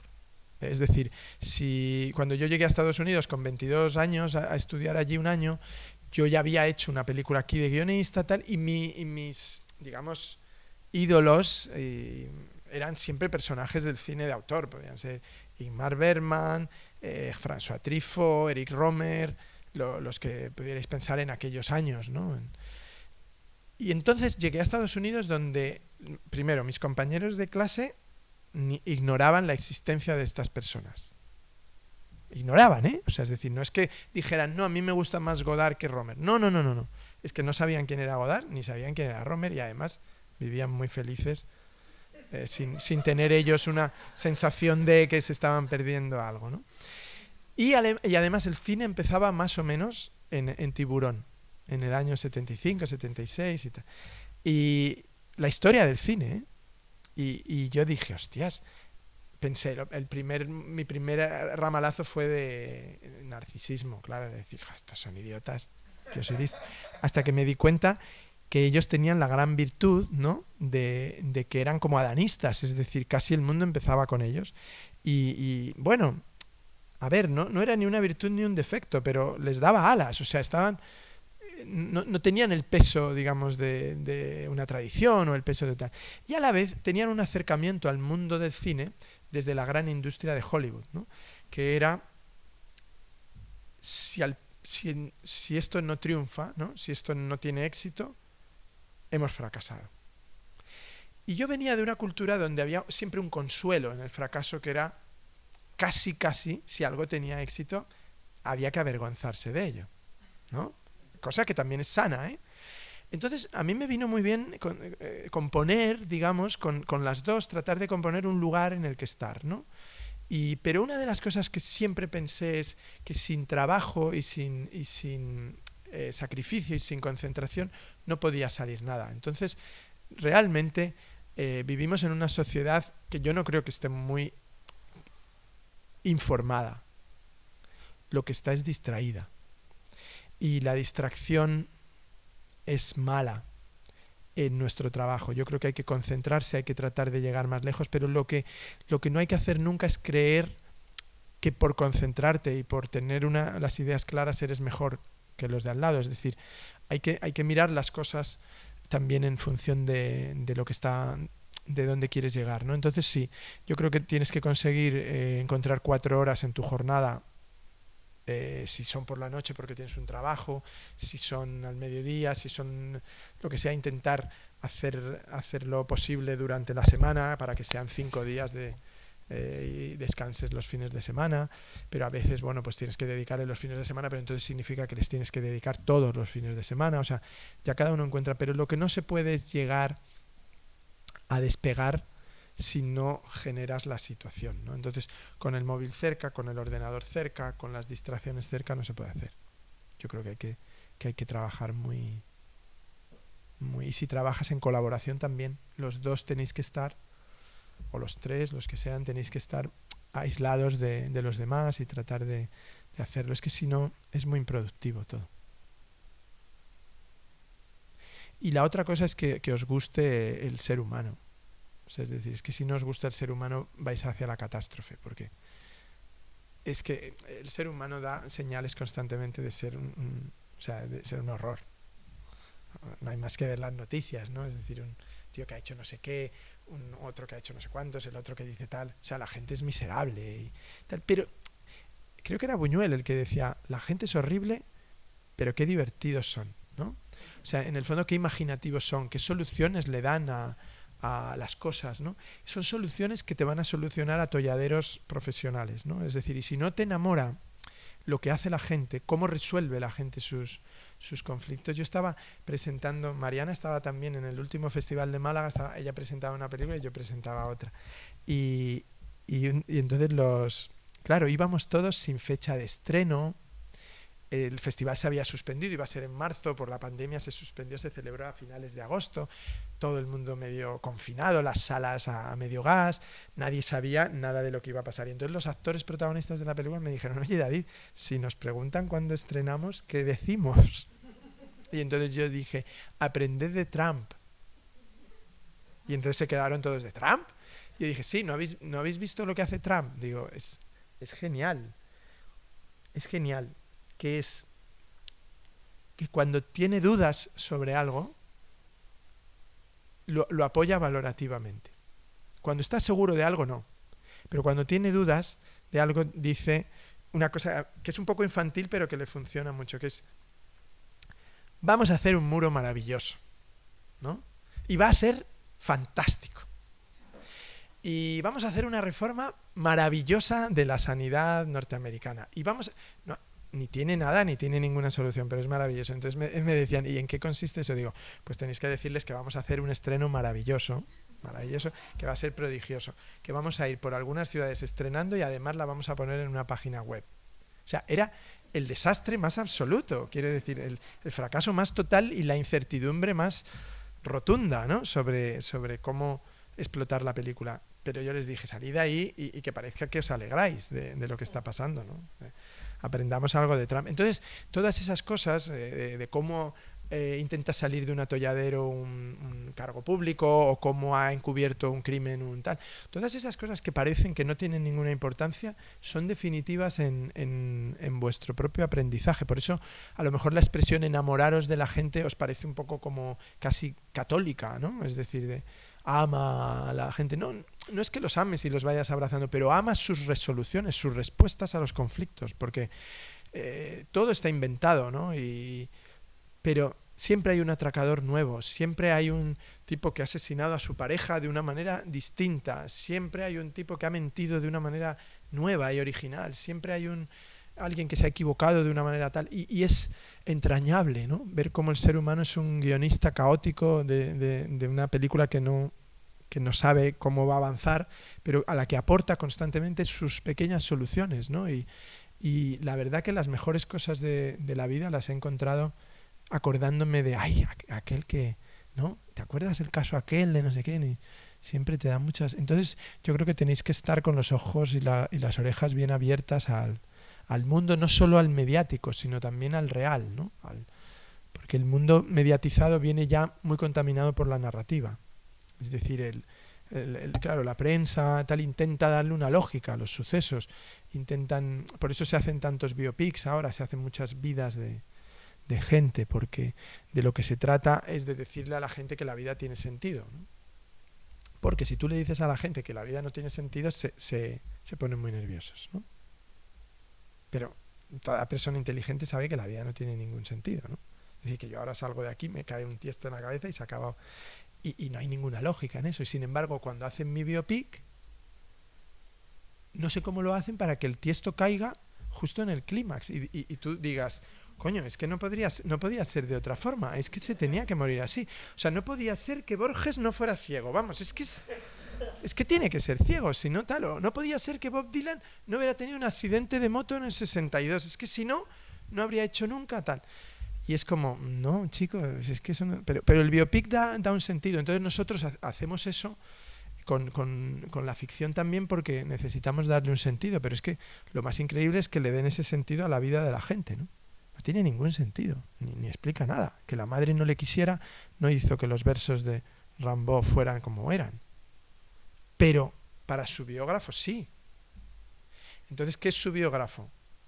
Un autor de ficción que ha cogido a Rimbaud y lo ha metido en las estructuras de los corsés narrativos y ha dicho, a ver, yo tengo unos elementos reales que son A, B, C y D y ahora los voy a colocar para que cobren un sentido y un valor. Bueno, todo eso es lo que nos viene mediatizado, es decir, cuando nos vienen las cosas mediatizadas es decir, mañana si finalmente Joe Biden es presidente de los Estados Unidos o es nombrado, toda la lógica del análisis se va a resolver en función del resultado. Es decir, Joe Biden ha ganado porque es anciano, no significaba una amenaza, no es demasiado radical, está muy bien porque fue vicepresidente de Obama, es fenomenal porque lleva 40 años en Washington. Si hubiera perdido, que a lo mejor va a ser por 60.000 votos, todo el análisis sería al contrario, es decir, ha perdido porque es demasiado viejo, ha perdido porque era el vicepresidente de Obama, ha perdido porque llevaba 40 años en Washington, ha perdido. Entonces, eso tú a lo que te debe llevar es a una conclusión como profesional, que es que toda narrativa es posible. Solo se trata de encontrar el final lógico. Si tú encuentras el final que aparentemente es lógico, puedes atribuirle todo lo que quieras. El personaje puede levantarse por la mañana, coger una escopeta de cañones recortados y matar a todo su edificio, que si tú lo llevas al sitio perfecto, hasta lo quieren. Es así. Entonces, esa potencia os debe dar alas para hacer cosas. Y no dejéis que lo mediatizado os parezca la única posibilidad o la única respuesta, porque no es verdad. O sea, no es verdad que lo que os están contando sea así. No es necesariamente así. Está colocado así. Entonces, lo que es bonito es la anarquía caótica que tiene el comportamiento humano, porque eso sí que os va a ofrecer muchas respuestas y por eso, digamos, cuando os enfrenten al algoritmo, que ahora pasa a ser como el público, digamos, de alguna manera, vosotros tenéis que tener más respuestas a las mismas proposiciones que os vienen marcadas, ¿no? Es claro que hay más jugadas posibles, ¿no? Para llegar incluso al mismo sitio que ellos quieren, porque al final a lo que quieren llegar es al éxito, ¿no? Es a que algo funcione. Para que funcione tiene que tener unos elementos, ¿no? De apasionamiento, de tal, de resolución, de imprevisibilidad, de lo que sea. Todos sabéis lo que tiene que tener una historia. Cuando vosotros contáis una anécdota, sabéis que la anécdota funciona porque tiene unos elementos, si no, ya no la contáis más. O sea, no hay nadie que diga, no, llegas a casa, ¿qué tal el dentista hoy? Bien. Si tú entras en casa y dices, no sabes lo que me ha pasado en el dentista hoy, es porque esa historia tiene los mismos componentes que tiene que tener lo que vosotros queréis hacer. Entonces, no perdáis esa humildad. O sea, no creáis que vosotros sois más inteligentes que la narrativa oral o que el comportamiento humano. Sois mucho menos inteligentes, somos menos inteligentes. Entonces, si yo no le cuento a alguien lo que me ha pasado en el dentista hoy o ayer o tal, es porque no tiene ninguno de los elementos necesarios. Entonces, mientras tengo una historia en mi cabeza que no tiene los elementos necesarios, no la cuento. ¿Y qué estoy? ¿Matándome por meterle esos elementos? ¿No? Déjala, que crezca, que se haga adulta. porque es que no es nada. Entonces, claro, tener abiertas, las pantallas que tenéis que tener abiertas no son las del ordenador, sino son las de vuestro cerebro, que da para muchas pantallas y muchas historias y todas van. ¿Alguien más tiene alguna pregunta? Sí, práctica. O no práctica. Dime. Espera, que te dan un micro porque se graba y así se oye. Hola, usted adaptó El olvido que seremos, que es una novela muy icónica colombiana de un escritor que conozco bastante bien, con el que trabajé. Quería preguntarle por esa relación porque pues Héctor también fue parte de los autores del guión. ¿Cómo es ese relacionamiento cuando un autor que viene de otro formato está tan cercano? ¿Cómo es el proceso de trabajo? Y también otra pregunta ya aparte es ¿cómo es ese proceso de trabajo cuando se trata de adaptaciones y en qué difiere para usted del proceso normal de un guión tradicional? Tengo muchas preguntas. ¿Eres colombiana? ¿Qué? ¿Eres colombiana? Sí, soy de Medellín. De Medellín. Pues sí, bueno, a eso me refería, que la vida antes cuando os decía que hay muchos accidentes laborales. Yo no había trabajado con mi hermano Fernando desde el guión de La niña de tus ojos, que fue una película que hizo él en el año 1998 y que escribimos Rafael Azcona y yo. Y no habíamos vuelto a poder trabajar juntos, pese a que nos llevamos muy bien y somos muy cercanos, pues porque yo estaba trabajando y él tenía proyectos en los que me llamaba, pero yo no podía hacerlos. Y en este caso funcionó de una manera contraria. A él le llamaron de Colombia porque unos productores querían hacer El olvido que seremos en cine, el libro de Héctor Abad, Faciolince, y yo lo habíamos leído y nos gustaba mucho, obviamente, es un libro muy, muy emotivo. Entonces Fernando le contactaron y a Héctor había dado su nombre como posible director, ¿no? Y entonces mi hermano Fernando les contestó que no creía que se pudiera hacer una película, que no es una novela propiamente dicho, el libro es una elegía a la muerte de un padre, ¿no? Es casi un recuento emocional, ¿no? de su relación. Entonces insistieron y en una de las ocasiones viajó a Madrid Héctor, el autor, y se reunió con Fernando y entonces estuvieron hablando y entonces Héctor dijo que también que no se podía, que él también lo pensaba, que era un empeño como de los productores y tal. Entonces Héctor volvió a Colombia y le dijo a los productores, oye, he estado con Fernando y es que realmente ni Fernando lo ve, ni yo lo veo, no lo vemos y tal.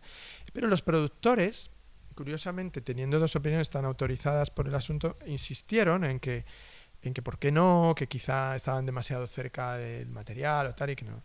Y entonces mi hermano Fernando un día me sugirió la posibilidad de que yo analizara la situación, ¿no? Es decir, y yo había leído el libro 2 veces por razones, no sé por qué lo había leído una segunda vez, si pensando en algo ya, a lo mejor, fíjate. Y entonces lo volví a leer por una tercera vez y me di cuenta que evidentemente el libro no tiene una estructura narrativa, pero cuenta una relación. Y entonces, bueno, pensando sobre eso les dije que creía... Es una situación muy difícil, porque cuando tú en general todo es una adaptación. Porque cuando yo hago un guión original estoy adaptando algo que no existe, pero que en mi cabeza existe. Que puede ser, te voy a poner el ejemplo más tonto y que no es real, pero imagínate que yo estoy contando la historia de mi primer amor. ¿Es un guión original? Sí. ¿Pero es adaptado? Sí.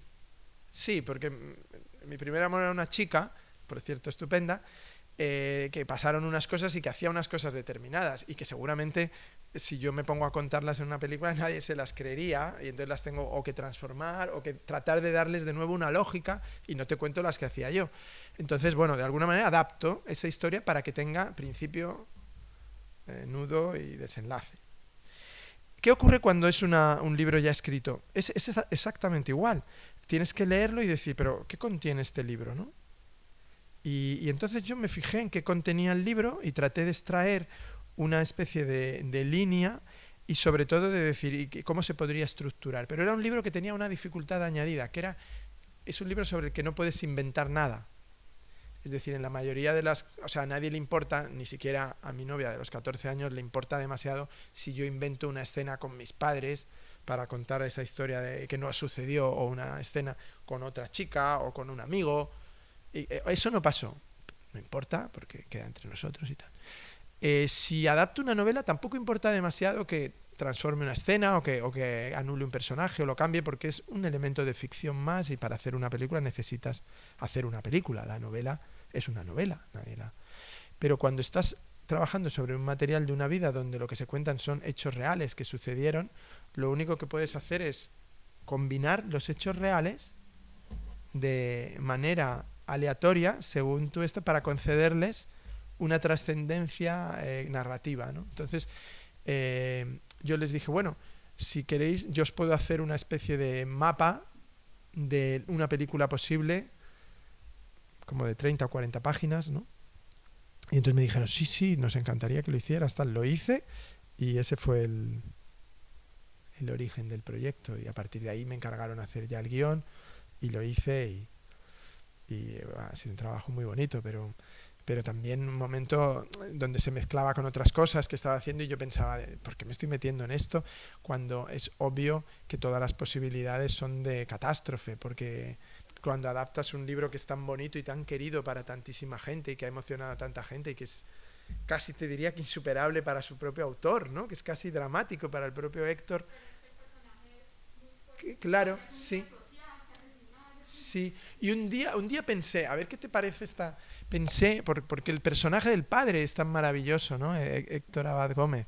Personaje protagonista, digamos, el personaje del padre, resulta ser un personaje que tiene muchos componentes muy difíciles para una película, porque es una persona casi ejemplar, ¿no? Sin tacha, aunque tiene siempre unos elementos oscuros en su vida, lo que sea, pero toda su vida, digamos, pública es una vida ejemplarizante.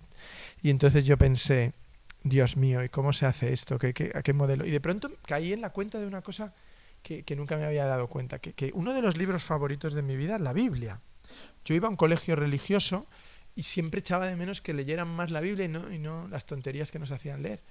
Y en la Biblia, sobre todo en el Nuevo Testamento, realmente es fascinante lo que hacen, porque es una novela de una modernidad, porque conseguir atrapar la atención del público con una historia por todos conocida y además contada por 4 autores distintos que están involucrados en la trama y que además tienen colateralidad en unos evangelios con otros,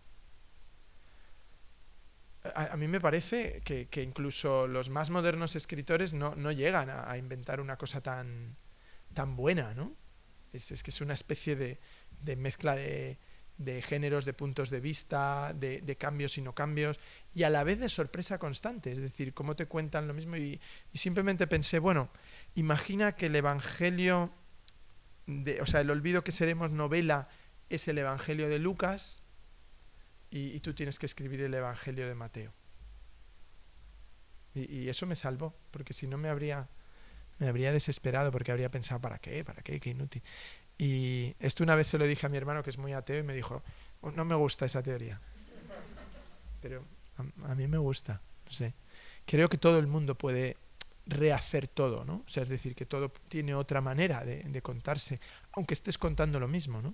Al final, a Jesucristo lo crucifican, resucita el tercer día. En general, casi todo lo que hace es positivo. Y sin embargo, no solo se lee constantemente, se sigue leyendo, sino que sigue siendo fascinante. La historia algo tiene, ¿no?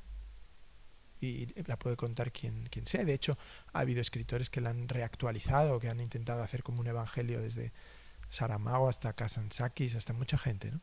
Algo tiene, ¿no? Que fascina. Y yo creo que está bien. Y en un mundo en el que hay tantas y tantas películas sobre asesinos masivos, narcotraficantes y gente malvada y tal, tampoco creo que sea malo insistir sobre vidas de personas que están muy bien, ¿no? O sea, es una insistencia que a veces echas de menos. Pero fue una buena gimnasia. Y luego además cuando trabajas para otros, es que yo lo celebro mucho, porque realmente, ¿no? que participan, que tienen una visión, que sabes que puedes de alguna manera dejarte ir y que ellos van a decir, oye, aquí te has pasado, o esto no me gusta, esto tal, ¿no? Y el propio Héctor, en alguna cosa que inventé, porque al final, claro, que inventas alguna cosa, siempre me dice, ¿tú cómo podías saber eso? ¿O cómo podías...? Y digo, pues porque te imaginas en la situación, si es que en el fondo te colocas. Antes os iba a contar una cosa que no he acabado de contar de Estados Unidos, que me acabo de acordar ahora. Os he dicho que había tenido otra experiencia muy buena con otro profesor. Es que tuvimos una clase de interpretación para guionistas, que es una cosa que creo que no deberíais nunca despreciar. Y cuando llegamos a la primera clase éramos un grupito como de 6 o 7 y de pronto apareció un actor muy mayor norteamericano y dijo, bueno, soy vuestro profesor de interpretación. Y éramos 7 guionistas y tal, imagínate. Entonces nosotros, clase de interpretación, ¿pero esto qué es? O sea, y bueno, fue una clase, o sea, es decir, nos dio bastantes clases durante el año, pero era muy gozoso y nos enseñó a una cosa que os recomiendo que practiquéis, que es a tratar de escribir, o sea, en lugar de inventar como si fuerais guionistas, tratad de inventar como si fuerais personajes. Es decir, situaros en la esfera de vuestro personaje, colocaros en su sitio y pensar qué cosas le puede pasar a esta persona, qué cosas se puede encontrar, tratar de aislaros un poco del mundo y decir, si yo fuera él o ella, ¿qué estaría haciendo? ¿Cuáles serían mis preocupaciones? ¿Qué es lo que querría transmitir a los demás? ¿Cuáles serían mis problemas? ¿Contra qué tendría que luchar? Porque vas a encontrar muchas más cosas que pensando como un guionista. Y eso yo creo que al final es la cosa mejor, es meterte tú antes de que se metan otros, ¿no? Y ahí yo creo que eso los actores lo saben hacer, o sea, entran en un personaje y de pronto empiezan a pensar como él y empiezan a comportarse, ¿no? Y tú también como guionista lo debes hacer con varios de los personajes, no solo con el protagonista, sino con sus antagonistas o sus personajes más secundarios, pero intentar entenderles, ¿no? Y entonces cuando te metes en el personaje es más sencillo también de pronto dar con algo, ¿no? Dar con una luz y que de pronto se produzca Una vez yo hice una película que se llama Vivir es fácil con los ojos cerrados, que de alguna manera partía de una anécdota real que había sucedido en España en los años 60, que era que un profesor había ido a buscar a un profesor que daba clases de inglés en España con las canciones de los Beatles, había tratado de ir a encontrar a John Lennon a Almería porque había venido a rodar una película y él sacaba las canciones oyendo los discos y la radio y le faltaban frases y palabras que no entendía. Entonces fue a Lennon con un cerro de cuadernos y le dijo, señor Lennon, ¿podría completarme estas letras? ¿No? En una época en que eso era inhabitual, ¿no? Y Lennon le hizo mucha gracia el personaje y le completó un cuaderno y le dijo los demás que lo copien, que es mucho trabajo. Y yo leí esa historia y pensé, qué bonita historia sobre lo que impulsa a una persona a enseñar, ¿no? a relacionarse con los jóvenes, con los alumnos. Pero obviamente no, cuando pensé la película no pensé hacer un biopic, porque primero no me gusta el biopic en general, aunque ahora he tenido que hacerlo y de alguna manera ceder, porque es que es una moda que es que si no puedes luchar contra las modas, tienes que unirte a ellas. Pero en ese caso ni el personaje se llamaba como el profesor, ni siquiera fui a conocerlo, porque aún vivía y nos hicimos luego muy amigos. No fui a conocerlo antes de escribir el guión, sino que escribí el guión y luego fui a conocerlo. Entonces le llamé y le dije, oye, mire, es que fui a verle al sur de España, vivía en Cartagena, en Murcia. Le dije, mire, he escrito un guión con esa anécdota de lo que le pasó a usted con Lennon. Y venía simplemente a pedirle, bueno, permiso para poderlo usar, tal. Y entonces él me dijo, pero sí, yo no te tengo que dar ningún permiso. Digo, hombre, sí, claro, esto le pasó a usted y tampoco quiero apropiarme de ello y tal. Y entonces me dijo, no, pero si es que eso no es nada, y ¿por qué hay una película ahí y tal? Y yo le dije, bueno, pues es que esto está mezclado con eso.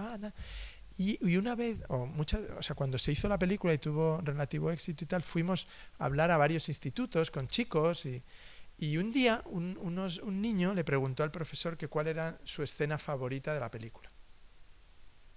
Y el profesor dijo 2, y las 2 eran 2 escenas que no le habían pasado a él, ¿no?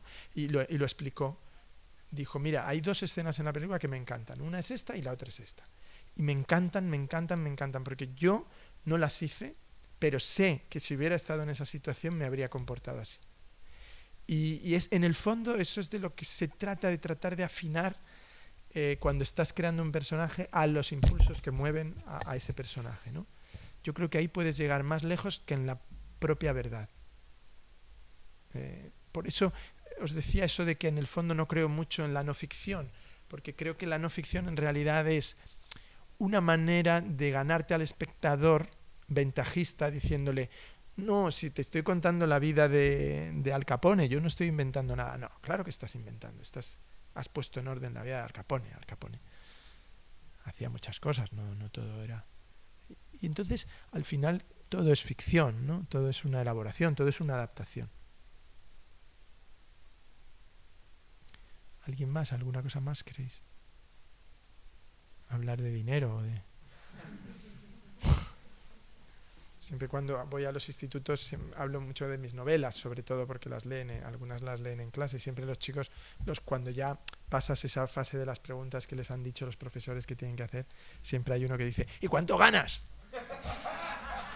Y me encanta porque... Sí. Dime. ¿Cuánto ganas? ¿Cuánto ganas? ¿Cuál es tu estrategia de alguna manera? ¿Qué estrategias utilizas, recomiendas, lo que sea, para eludir, para evitar que, para pasar desapercibido como un ególatra, que es lo que dijiste hace rato, ¿no? Cómo pasar desapercibido por una persona... La falsa humildad. Políticamente incorrecta o políticamente subversiva, ¿no?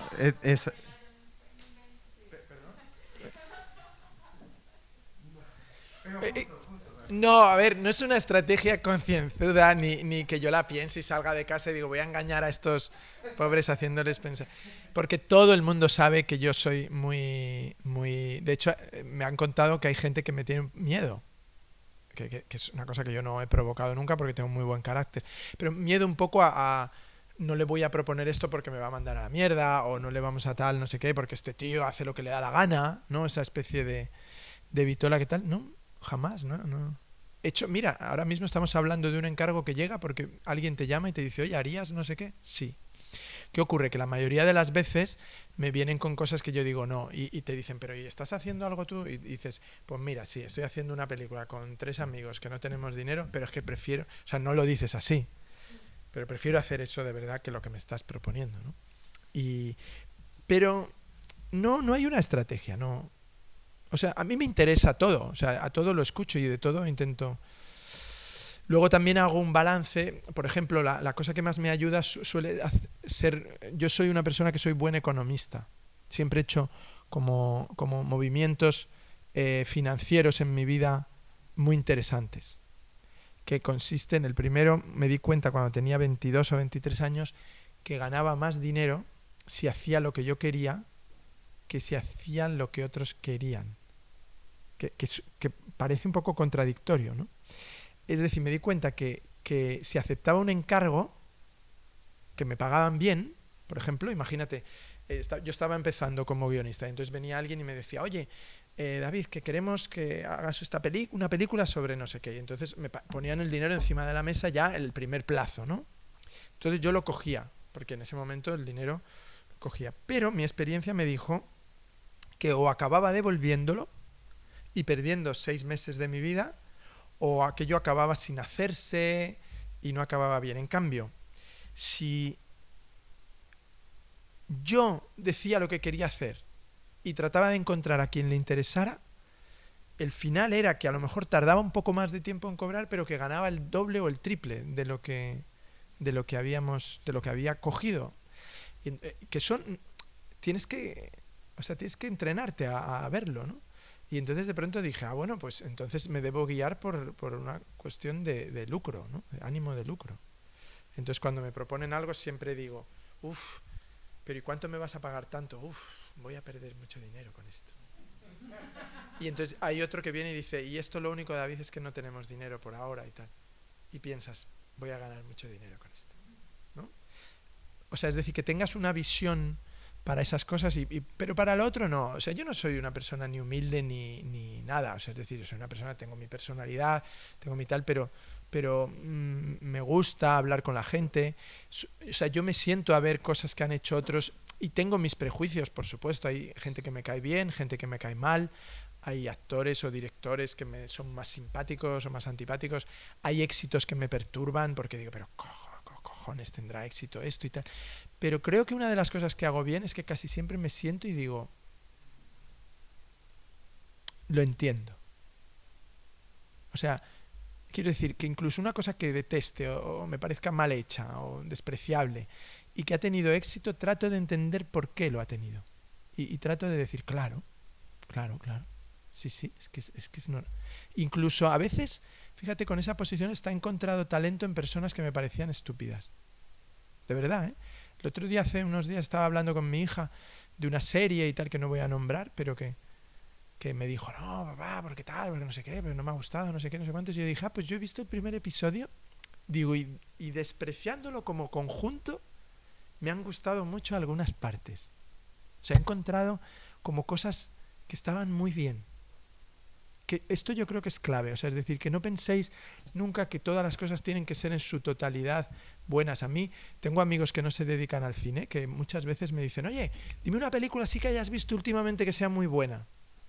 Y supongo que os pasa a vosotros. ¿Qué haces? Hombre, muy buena, pues te cuesta, ¿no?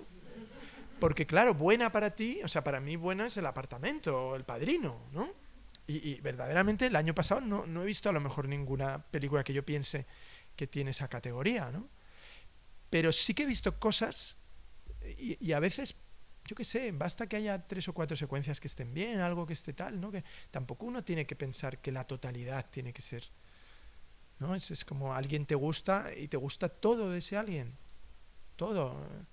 No significa que cambiarías una parte física o tal, no, es como es y evidentemente sabes pues que no sé quién es más alto, no sé quién tiene los ojos más tal, él tiene mejor carácter, este otro, pero eso no hace que cambies, ¿no? La persona la aceptas, pues yo creo que las historias también a veces. Entonces yo siempre he tenido ese acercamiento y luego cuando o sea, lo que más me ha perturbado del mundo digamos industrial en España sobre todo ha sido que casi siempre me he encontrado a personas con muy poca capacidad de riesgo. Es decir, siempre, mira, yo me he encontrado muchas veces a gente que me ha dicho, David, venga, ¿por qué no nos vamos a comer y me cuentas algo que estés haciendo, a ver si podemos trabajar juntos? Y siempre cuando se lo he contado, he visto una cierta decepción en su cara, ¿no? Como, vaya, yo quería hacer algo con pero no esto, ¿no? Sinceramente, o sea, ¿no? Siempre he pensado, joder, qué putada, ¿no? O sea, que me hubiera gustado que... pero luego, en el fondo piensas, a lo mejor es normal, ¿no? Que solo tú lo sepas ver o... No he pensado que esa persona era malvada o esa persona era... Siempre, no sé, al final a veces tienes que dar pasos por ti mismo para que las cosas salgan. Y siempre ahí es cuando me ha parecido que se subían al barco cuando el barco ya había llegado. O sea, es decir, que es más fácil ser del que ha ganado que ser de uno de los dos cuando empieza el partido, ¿no? Entonces, al final, claro, en nuestro oficio necesitas también que alguien confíe en ti, que alguien apueste, que tal, y eso muchas veces sí que me he sentido más solo, ¿no? Pero, ¿qué vamos a hacer? Ya os pasará también. No, es que eso no tiene remedio. Y cuando te sientes acompañado a veces es peor, porque te están queriendo llevar a un sitio que no es el tuyo, ¿no? Entonces, bueno. Pero no, tampoco no tenéis que fingir, pero yo creo que lo que tenéis es que mostrar interés y siempre agradecer mucho cualquier oferta, porque cualquier cosa que os propongan, aunque digáis que no, yo creo que es digno de agradecerlo. Y yo siempre, cuando alguien me ha llamado para algo, siempre he dicho, oye, perdóname, pero es que no puedo hacerlo, estoy muy liado, tengo otras cosas, tal, pero no sabes la ilusión que me hace, ¿no? Que te ofrezcan hasta la cosa más lamentable, ¿no? Que alguien piense en ti, una vez le descubrí a mi hijo una carta como de amor que le habían metido en la mochila, ¿no? Una chica, después de un campamento, y entonces, claro, la leí. Qué cosa que no les importó mucho, yo creo, a ninguno de los dos, pero entonces la leí y le dije a mi hijo, oye, me habrás tratado bien, ¿no? Y me dijo, no sé qué, no sé cuándo. Y dije, ya, pero es que alguien que hace esto merece O sea, es decir, aunque le digas no, o aunque digas no tal, pero el hecho de hacerlo, o sea, es decir, y eso, tratar bien a la gente es fundamental. Y me dijo que sí, papá, qué pesado eres. Entonces hay que tratar bien. Yo creo que cuando alguien te llama para cualquier cosa es como que te hacen una carta de amor, ¿no? Entonces, aunque no lo hagas, aunque no tal, la vida es muy larga, esa persona puede luego ser importante en otro momento y tal. Sí, pero vamos, yo tengo muchos enfrentamientos con gente de las teles. Aquí en España mandan mucho y tienen mucho. Siempre me ha molestado que el cine español lo decidan 2 o 3 ejecutivos. Entonces, esto me cabrea y no es culpa de los ejecutivos, que son muy simpáticos, pero simplemente es del hecho de que sean 3. Me gustaría que fueran 17, ¿no? Porque entre 17 es más fácil encontrar uno. Pero es que pasa todo el rato. Hicieron 4 teles. Es que el caso español es, no sé si lo conocéis bien los que sois de fuera, pero el caso español es muy siniestro. En un momento dado hubo 4 televisiones privadas. Pues al año, 2 se quedaron con las otras 2, con lo cual 4 pasaron a ser 2. Entonces se hizo Movistar Plus, que era Canal Plus. Pero Canal Plus se había pasado años y años sin producir nada. Y entonces, cuando estaban ya hundiéndose y a punto de cerrar, produjeron 2 series. Una de ellas la hice yo. Pero era fruto de su fracaso. O sea, es decir, es alguien que ya se habían hundido y dijeron, bueno, pues como nos hundimos, venga, pues, que ha inventado una cosa. No sé por qué lo hicieron. Resulta que llega Telefónica, lo compra, todo es maravilloso y llega Antena 3 y compra también a Telefónica, con lo cual las 2 teles siguen siendo 2 teles. Y 2 teles. Es como la desgracia de mi vida es que solo hay 2, ¿no? Y es como, qué pena, si hubiera más, ¿no? Pero bueno, con esas 2 hay que trabajar y hay que intentar encontrar algo, ¿no?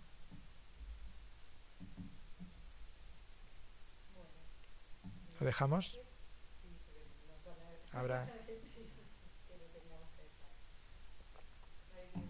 Hay toque de queda.